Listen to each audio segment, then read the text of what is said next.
Hey guys, this is Bo with Music in Minnesota, and we are here with Toby and Johnny of the Temper Trap. Here I am, give me something I can follow, so I can find my way out from the shadow. Let's talk about your new album, released June 10th of 2016, a 14-track record titled Thick as Thieves. So this is your third album and your first time collaborating with outside writers and producers, right? Mm-hmm. Was that difficult to let people in on your art like that? Yeah, it was an experience, and I guess we've always been open to trying new things through the kind of history of the band, and that was something that came up. And Dougie went off and did a few sessions, one of which was with Malay, who's worked with Frank Ocean and plenty of other people, and he worked on a track that we'd been working on, kind of like came up with this really amazing, interesting take on the ending, brought this new vibe to it. And I guess just from having that experience and seeing what people could come in from an outside perspective and where they could take the songs, that kind of excited us about trying it with other people as well. Sure. Cool. Was it pretty smooth then? It wasn't like, well, you're kind of like, do you have a song that was maybe your baby at first and then kind of it just got taken away and turned into something that you weren't really expecting?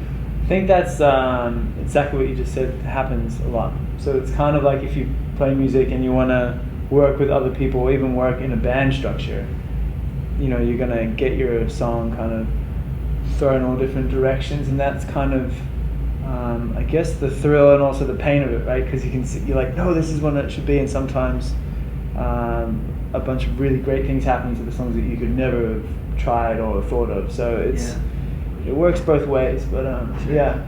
The album art is two kids with masks on, right? Do you know those kids specifically? Yeah? Sort of. Sort of.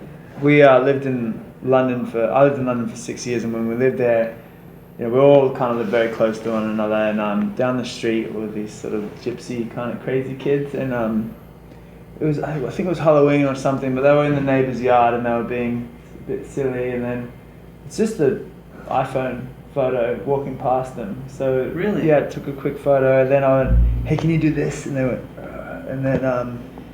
and then we made the mistake of trying to get their permission for the album cover, because that was a nightmare. Why was that a nightmare? Well, Johnny had moved away from London by that stage, so that left me as the closest person to kind of where he thought these kids lived. He's like, yeah, like they're on this street. I think it was a red door. So I have to like go around and like door knock and like kind of show this picture and like try and go, oh hey, are these your kids? So my friend took a photo of them a while ago. Can we use it for our album cover? So it's kind of like, yeah, it's a pretty kind of awkward thing to have to ask someone. But the guy, he was nice. Once he kind of worked out, it took me a while to kind of get him to come on side. Yeah. But once they realized they could get a few dollars out of it, they were all right. Yeah, they came on side after a while. Yeah. That's awesome. You guys are down a man this time around, right? Your guitarist Lorenzo, he's gone. Yeah. Did he leave on good terms? Is he still pursuing music? Yeah, he left on good terms. He was about to move into a new stage of his life and get married and have a kid and all these sort of things. He's moved back to Australia now, and he's doing a little bit of music, but he's kind of getting more into management. So he's managing a really cool artist called Edward R, who's kind of just getting his career started off. Awesome. Has he taken a listen to the new album? Yeah, he comes to the shows when we go back to Australia and play. Like he's seen us play a bunch of times. I haven't asked his opinion about it. I'm sure he has one. Do you have a favorite song that's like your favorite to play live? Out off the new record or just in general? In general, yeah. I mean, drum song from the first album, Conditions, is always, it's hard to beat the kind of energy of that one on stage. Mm-hmm. Yeah. It feels really natural. You just kind of, the groove starts and it's just, your brain turns off and you just kind of all at one and focus. It's kind of just that song's default mechanism. When you play it, it's just a lot of fun to play. Yeah. Do you guys have a least favorite song? Yeah, I think so. At the moment, it's a song called Summer's Almost Gone. I don't feel like when we're playing it live, the ending's real cool. It's a song that we talked about earlier with Malay that he produced. The end's rad, some cool moments, but I think it's just kind of wishy-washy, Sure. to be honest. Would you agree as well? I mean, out of the current ones we're playing, it does take a while to get going, that song. You know, it's a bit of a slow burner, but you kind of get the payoff at the end. Sure. Yeah. So, I mean, of course, we're going to talk about the song that has projected your music career so largely, which is Sweet Disposition. It's a song that's landed in spots on TV, film, and garnered over, I just looked today, 115 million Spotify streams. Wow. And I mean, that song was released before Spotify was even out. So if you can add up the ones that people were listening before that platform came to be, many artists, I mean, particularly rappers, seem to squander the money that they make on their success. Assuming that you guys did make a little chunk of change on that song, is there anything that you bought? Kind of like, we're like, I'm going to treat myself. I'm going to buy like a car or something like that. Yeah, I bought a solid gold life-size dragon. And yeah, takes up the whole bedroom. I can't really sleep in my bedroom anymore, but it was definitely worth it. Oh wow, that's great. How about you? Yeah, I think when we first got paid after the first album, I was just like, I can go out on dates as many times as I want and just go hang out and do fun things and whatever. So yeah, because we did get paid finally. We were like, cool, So Yeah. I can't remember anything specific that we bought or something.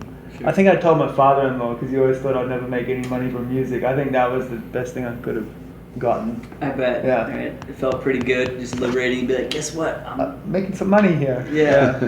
So you have support from your family members Yeah, I do now. at this point, right? I always have been very well supported by my family, and they're cool. And same with Toby's dad. Paid for our first. We had to pay him back, of course, but he paid for our first EP and all sorts of stuff. We've had a lot of really solid support from them. Yeah, for sure. That's awesome. That's Yeah. very cool. So, so Sweet Disposition. That song is about 7 years old now. Wouldn't you say around there? Mm-hmm. Do you guys get ever kind of tired of playing that one, or is it always just a fun jam? I think it's always a fun jam, mostly because of the reaction from the crowd.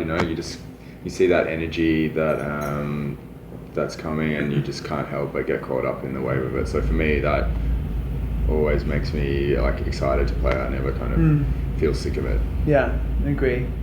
So as a band known as, I mean, when people hear Temper Trap, they think Sweet Disposition, I would assume, right? Don't you think? Yeah. Yeah. Do you feel that now that you have that enormous hit, that you feel kind of pressure to create songs that are just as good, if not better, than that song? Well, I mean, obviously you kind of desire that, desire to write a song that connects in that way. Yeah. And to have one is really good, but we'd certainly like more. Mm-hmm.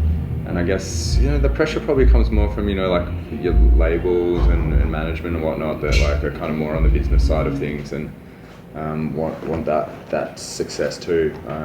But yeah, look, I think in terms of writing, we've always just kept following our hearts, and we've never tried to write Sweet Disposition version 2, 3, 4, 5, 6, which we could have done on the second album or this album. It's but it would be really boring to have to just write the same song over and over again. So I think we've, like I said, just kind of followed our hearts and followed the music that we wanted to make, and then you kind of just let it out into the world, and then it's up to them how far it connects.